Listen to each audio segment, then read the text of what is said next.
Hey guys, all right. So, uh, John P. You asked me what brought me into my world, where I started, what I love, what was my first love. Okay, so it got me into an idea. Let's show you the progression of how I started and where I ended up. So, majority of times, I talk about growing up in the projects, not having too much, and I didn't. And a lot of stuff that I got, my mom and dad, they did all right.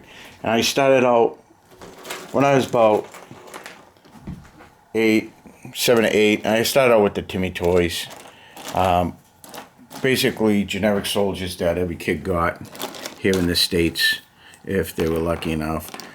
And these are pretty cheap. You could get them at any of the stores around. And they were bagged. They were in header bags and that good stuff.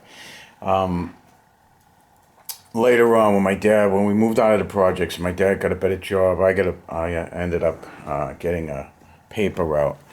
One of the first really cool toys I got was this carry-all set of Fort Apache. So that was one of the first ones, because in the projects I always wanted one. We saw it in the Sears catalog, but what my dad and I did is we actually made a Fort Apache out of popsicle sticks. We would walk around the neighborhood and pick up popsicle sticks and glue them together and make our own Fort Apache, which I would use with my Timmy soldiers. I'm pretty sure he got me some Cowboys and Indians too. They're out there. I just don't recall what they were, but we did make a wooden popsicle stick Fort Apache. But about 10 or 11 years old, we move out of the projects, and this is one of my first Christmas presents underneath the tree. There was also the Knight's Castle, which I get a couple of years later, which comes later. Then, to my surprise, I love these guys. My next Christmas is I ended up getting the Britons, Americans, and Germans, which were very cool. I love these guys. You get the plastic trees, and you got a set of like maybe 12 in a pack. So you could get a dual set with both Germans and Americans, or you could get a separate pack with just the Americans and just the Germans. And I would get a box of these guys with something else, and it was really cool.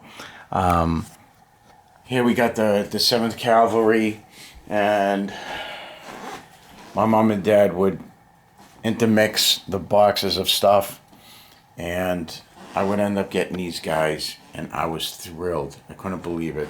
It was for an 11, 12-year-old kid, I was just like blown away. Later on, my love for Napoleonics would bring me into the Britons, French and British, with the Highlanders and the KGL or the British line.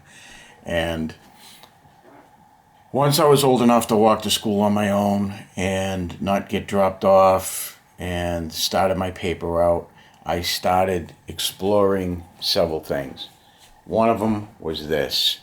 I started out with these boxes here of the American Revolution, and then I graduated to the Airfix Napoleonics, this is where my love for Napoleonics really grows.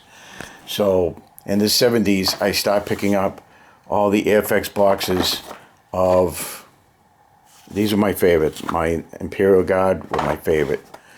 But I started picking up all these boxes, and I had hundreds of these little guys. And back in the day, these boxes were only like 75 cents.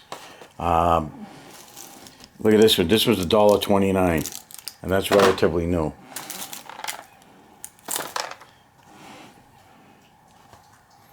So I ended up, and then this set came out. The Battle of Waterloo Assault set came out, and it was like, wow, okay. I can dig that. And that's what you got in that set. Not so much this, I just added that. But what you got was these troops right here.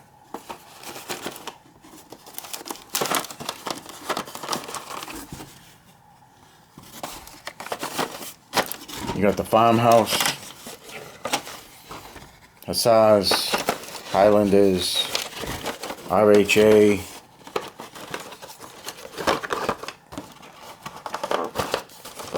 Come on. There we go, in the British line. So this was an awesome set, and this is where my love for Napoleonics really begins. Close this up, put this back. So now we get the progression from into the Napoleonics, and basically we were throwing blocks of ABC blocks, alphabet blocks at our toy soldiers. We set them up, and then we throw rocks, not rocks, but those blocks at them.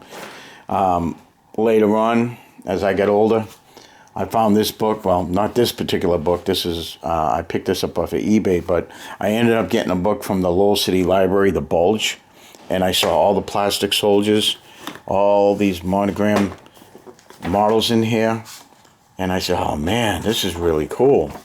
And then I noticed that downtown Lowell, at the Pool store of all places, they were selling these monogrammed models. And I noticed that they were the same models in this book, so then I end up trying to pick up as many of these models as I can and putting them together. And then me and my buddy came up with an idea of redoing the Battle of Britain. So we ended up buying Messerschmitts, Hurricanes, Spitfires, and Stukas to take pictures of the Battle of Britain. So then, and we were still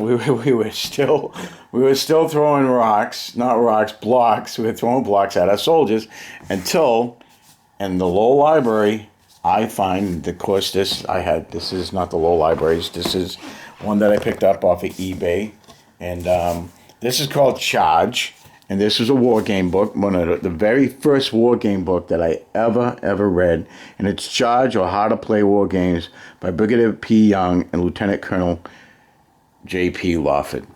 And this was it. This was the catalyst for me sliding into serious wargaming. I read this book over and over and over, and I feel bad for the library because I read it so much, I basically destroyed it. These two books I ended up destroying. I get into high school, junior high school, and I start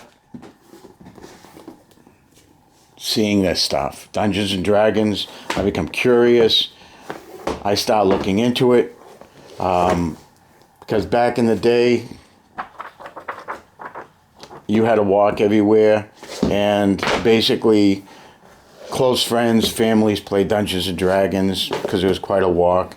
And it would be later on when I get into the Marine Corps that I end up really doing these games now. So now, while I'm in the Marine Corps, I create my own fantasy world. I'm playing Dungeons and Dragons. I'm a dungeon master. I start doing that.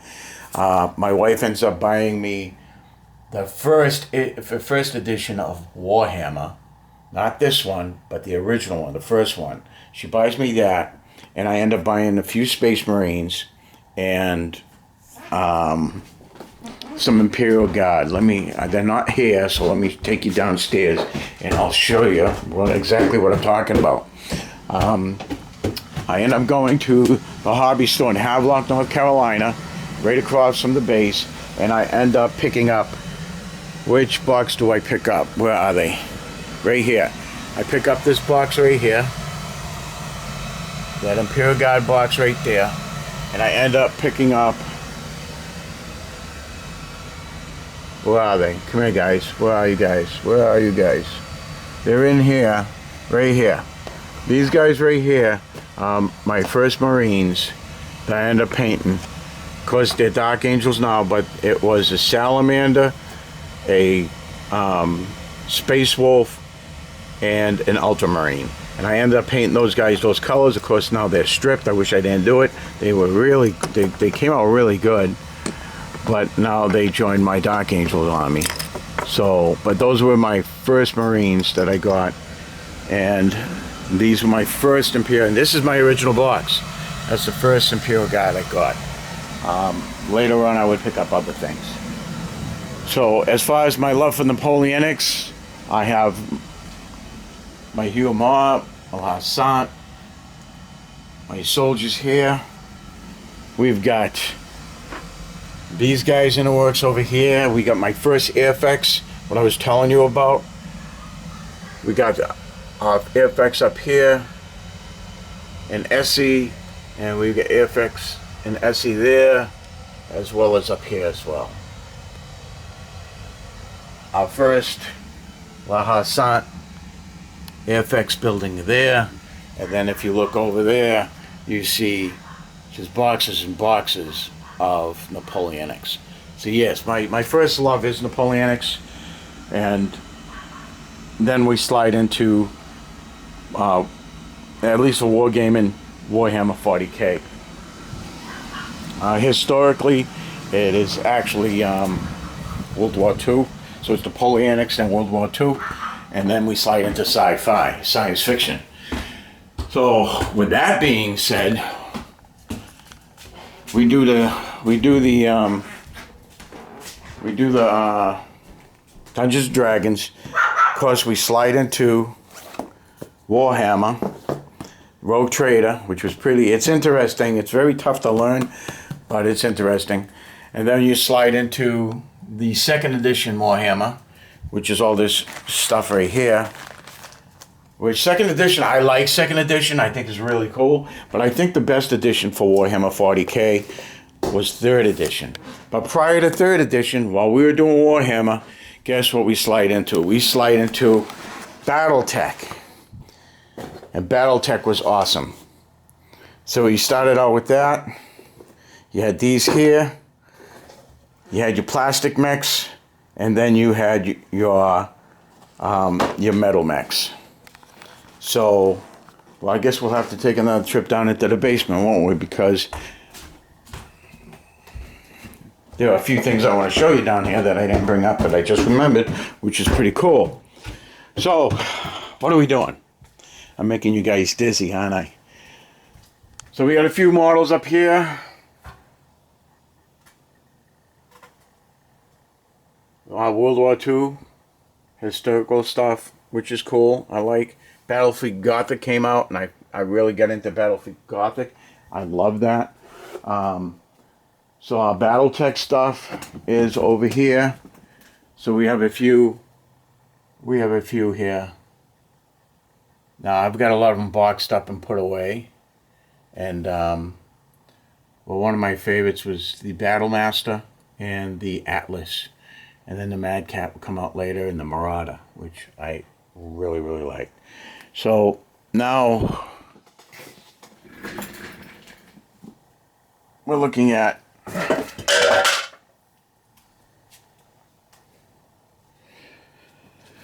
down here. We're looking at Twilight 2000. See if we can move this box. Okay. So some of the games I was playing at the time was Star Stress. It was Star Trek, the Starship Tactical Combat Simulator, which was totally awesome. You had all these books that came with the construction manuals, Klingons, Federation. Oh, I got extras. Look at this. So then we had Land of the Free, and then we had this cool book. This game by GDW, not Games Workshop, but Game Designer Workshop.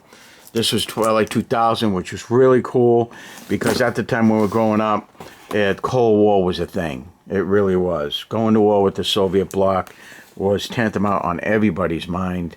especially the Europeans in Germany who were actually, you know, on the border of what was going to happen. And so this is actually a very, very intense game. I love this game. So this was Twilight 2000 by Game Designers Workshop. And it was pretty cool. So we've got that stuff. We got Cyberpunk, you know, another... oh my God, who did this? I forget who did this. Copyright. Talisarian Games. They also did like Hammer and man, there were a couple of sci-fi games I forget. Shoot, I wish I could remember them, but I don't. But I think that's what we're looking at right now, guys. And you see, I still got some of my old Dungeons and Dragons stuff as the editions grew.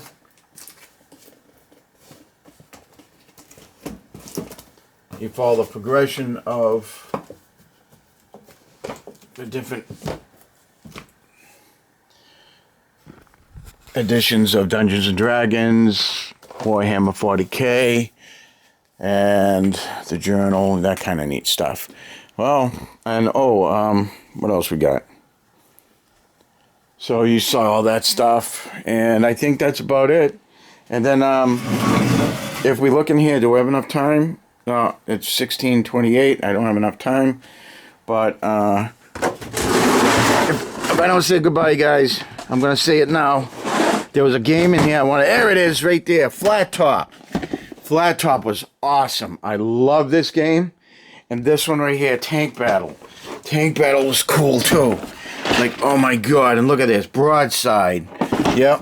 Broadside. Broadside. So these were the games I played. I remember getting this for Christmas. I actually bought this game at a used bookstore, Harvey's bookstore, and it was the game of carrier battles in the South Pacific during World War II. And we'll have to do